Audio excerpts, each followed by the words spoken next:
आप में से कई माताएं ऐसी बैठी है जो सावन के सोमवार का व्रत करती हैं। कौन कौन ने करा था सावन के सोमवार का व्रत? हमने भी करा था, तो हम भी उठा। ठीक है, आप लोगों ने व्रत किया ना। अब आप में से और हम में से कई माताएं बहन भाई ऐसे होंगे जो व्रत करे होंगे, तो उन्होंने एक टाइम फलार किया होगा, एक टाइम जम के बोलो भोजन किया होगा। आप में से कई लोग ऐसे होंगे जिन्होंने एक टाइम फलार करा तो दूसरे समय पर भी फलार किया होगा। आप में से कुछ लोग ऐसे होंगे जो एक टाइम केवल फलाहार करे होंगे, दूसरे समय कुछ भी नहीं लिया। बोलो बोलो, सही है कि गलत है? अब ईमानदारी से बोलना। आप में से कई लोग ऐसे होंगे जिन्होंने दिन भर कुछ भी नहीं खाया होगा, केवल एक गिलास दूध, एक फल और बाबा का प्रसाद लेकर और व्रत कर लिया। अब आप में से कई लोग ऐसे भी होंगे जिन्होंने दोनों समय भोजन करा होगा और सवेरे नाश्ता भी किया होगा, दिन में पानी पूरी भी खाई होगी, शाम को थोड़ा भगर भी, सब खाया। अब जरा बहुत बहुत गहन चिंतन वाला विषय है, जरा ध्यान दीजिएगा। एक व्रत करा, एक टाइम भोजन, एक टाइम फलाहार, एक ने व्रत करा दोनों समय फलाहार, एक ने व्रत किया कि मैं कुछ नहीं खाऊंगा, एक फल, एक गिलास दूध, एक ने सब कुछ खाया, मतलब दिन भर भोजन कर, दिन भर भोजन कर। अब जो एक समय फलाहार कर रहा है वो भी शंकर का भगत है, जो एक दोनों समय फलाहार कर रहा है वो भी शिव का भगत है, जो एक फल ले रहा है और एक गिलास दूध ले रहा है वो भी शिव का भगत है, और जो दोनों समय भोजन कर रहा है वो भी शिव का भगत है। अब शंकर जी से पूछा जाए कि इनमें से तुम मुक्ति किसको दोगे, इनमें से तुम मोक्ष किसको दोगे, इनमें से सबसे पहले तुम किसकी सुनोगे, किसकी सुनोगे? तो भगवान देव महादेव का चरित्र कहता है माता पार्वती से, पार्वती भले तुम भूखे रहो मत रहो, पर इतना जरूर करो कि किसी का दिल ना दुखे, तो मैं प्रसन्न हो जाता हूं और वर प्रदान कर।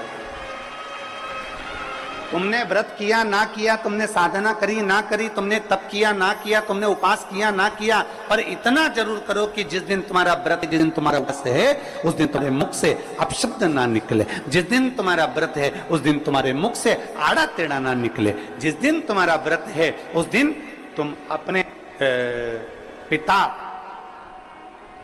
पति और परमात्मा, इन तीन के झूठे बर्तन अवश्य घिसे, अवश्य मांझे।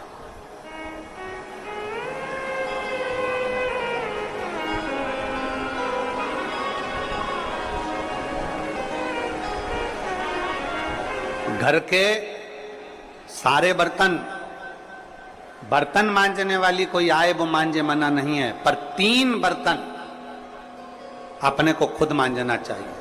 पहले नंबर पर पिता के झूठे बर्तन, दूसरे नंबर पर पति के झूठे बर्तन, और तीसरे नंबर पर परमात्मा के झूठे बर्तन हमें स्वयं मांजना चाहिए, हमें स्वयं। इन 3 के बर्तन अगर दूसरे मांजते हैं तो आधे से ज्यादा वस्तु पर हक जो बर्तन मांजता है उसका हो जाता है।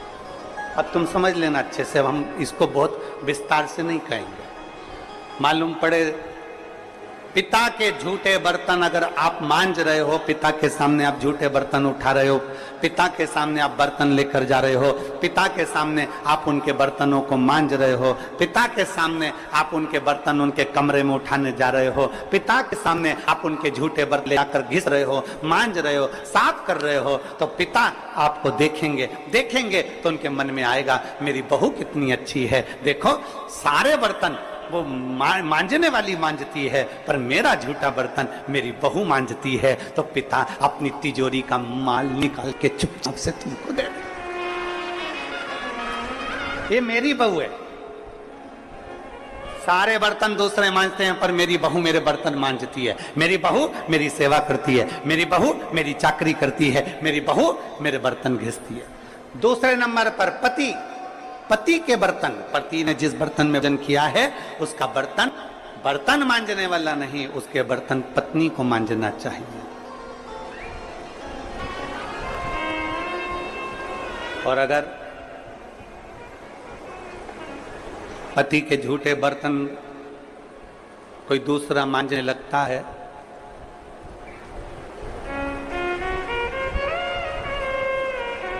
तो एक दिन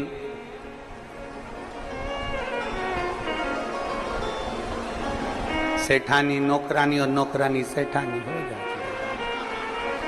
भरोसा नहीं, बहुत सावधानी, बहुत सावधानी। पिता, पति के झूठे बर्तन भी पत्नी को मांजना चाहिए।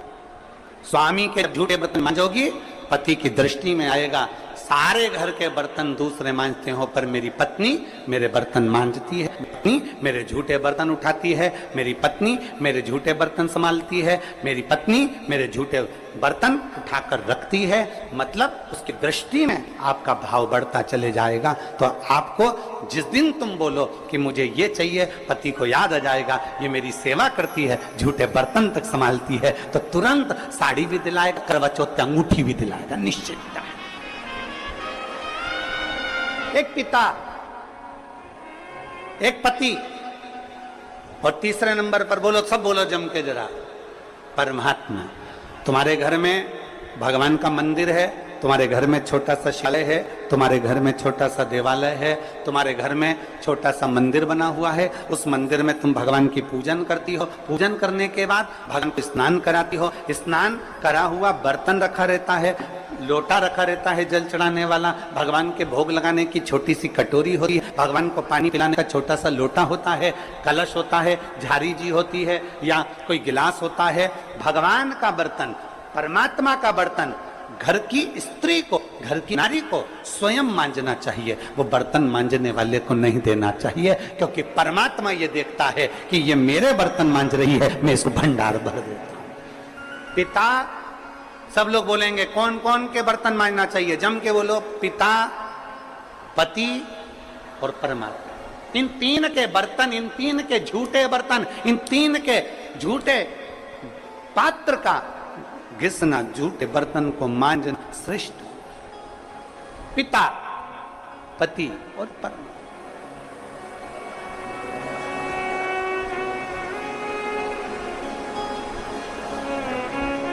श्रेष्ठ। एक विश्वास अपने भीतर जागृत करिए, और जिस दिन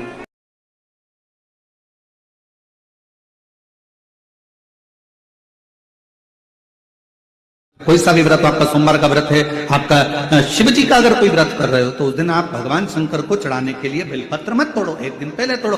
क्यों कहा गया? हमारे शास्त्र क्यों कहते हैं कि पशुपतिनाथ का व्रत कर रहे हो तो बेलपत्र को एक दिन पहले तोड़ना, सोमवार का व्रत कर रहे हो तो बेलपत्र को एक दिन पहले तोड़ना, प्रदोष का व्रत कर रहे हो तो एक दिन पहले बेलपत्र को तोड़ना। एक दिन पहले उस बेलपत्र को क्यों तोड़ा जाता है? जिस दिन हमारा व्रत रहता है उस दिन हम बेलपत्र क्यों नहीं तोड़ सकते? तो हमारा शास्त्र कहता है, शिव महापुराण वर्णन करती है कि जिस बेलपत्र की पूजन आप साल भर में अगर एक दिन भी आपने बेलपत्र को जल चढ़ाया है, एक दिन भी बेलपत्र को नमन करा है, एक दिन भी बेलपत्र के वृक्ष को यदि तुमने पूजा है, साल भर में एक दिन भी आपने अगर बेलपत्र की आराधना करी है, तो आप जब जब सोमवार का व्रत रखती हो, प्रदोष का व्रत रखते हो, आप जब जब शिवरात्रि का व्रत रखते हो, आप जब संकट सोमवार का व्रत रखते हो, पशुपति व्रत रखते हो, तो तुम्हारे उस व्रत को सफल बनाने के लिए बेलपत्र का वृक्ष भी तुम्हारे लिए व्रत रखता है, जिससे तुम्हें उस फल की प्राप्ति।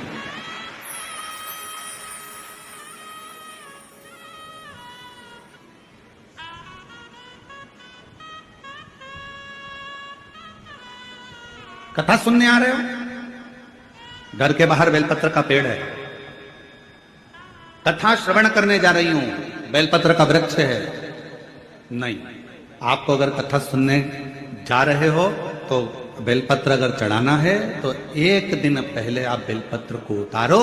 कथा सुनने के लिए जा रही हूं और बेलपत्र रास्ते में से तोड़ कथा में जाकर बैठ गई, बेलपत्र शिव पुराण को समर्पित कर दिया या कथा में समर्पित कर दिया या विचार करा कि मेरा बेलपत्र व्यासपीठ तक जाएगा, झोली में डाल दिया। ध्यान रखना, कथा सुनने के लिए आ रही हो, सामने बेलपत्र का वृक्ष दिख गया, उसको झुककर प्रणाम करो, नमन करो और कहो मेरे बाबा, मेरे शंभु, आपका दर्शन कर कर जा रही हूं। मैं जानती हूं इस बेलपत्र के वृक्ष में गौरी शंकर हैं, मैं जानती हूं इस बेलपत्र के वृक्ष में नारायण लक्ष्मी है, मैं जानती हूं इस बेलपत्र के वृक्ष में 64 योगनियां है, मैं जानती हूं इस बेलपत्र के वृक्ष के तने में स्वयं कुबेर बैठकर साधना करता है। इस बेलपत्र के वृक्ष को मैं नमन करती हूं। बाबा, आपसे प्रार्थना करती हूं कि मैं कथा सुनने के लिए जा रही हूं, जब मैं कथा सुनकर वापिस आऊं ना, हे बेलपत्र महारानी, हे बेलपत्र के वृक्ष, हे शंकर, ऐसी कृपा करना कि मेरी खाली झोली को भंडार से भर देना, उसको नमन कर। और हम क्या करते हैं, कथा सुनने जा रहे हैं तो बेलपत्र का वृक्ष अपने आंगन में है या बेलपत्र का वृक्ष रास्ते में पड़ गया, 4-6 बेलपत्र तोड़ लिए, कथा में जाकर बैठ गए, कथा सुन ली, बाद में बेलपत्र समर्पित कर, ना ना ना ना, आते समय बेलपत्र को नमन करते हुए,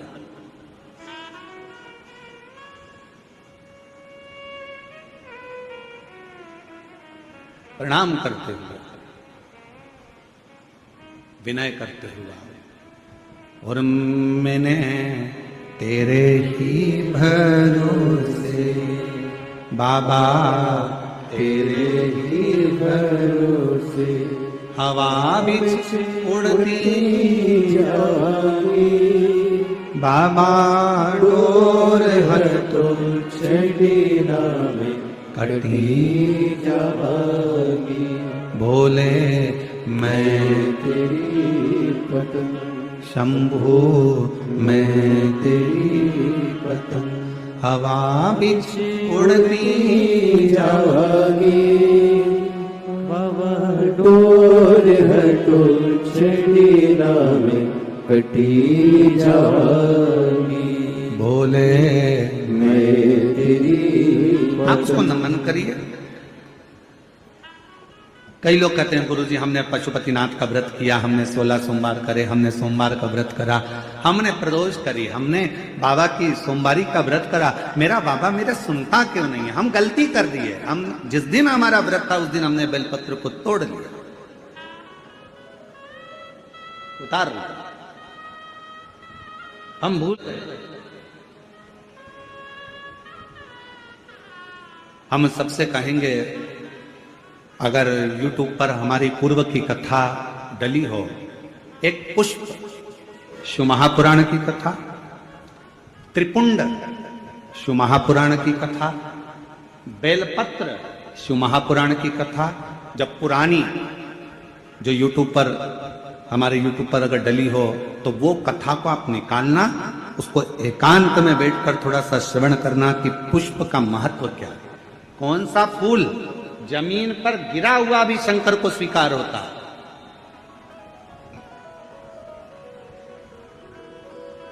कौन सा पुष्प शिव को किस स्थान पर चढ़ाया जाए,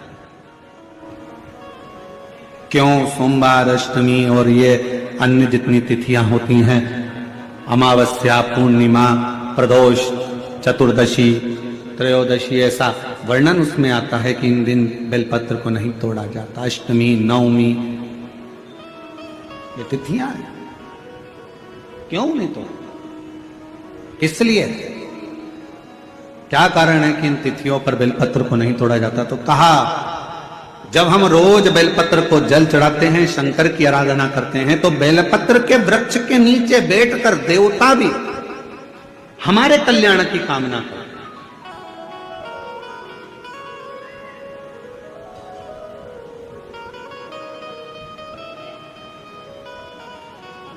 कितनी बड़ी बात लिखी है। लिंग पुराण को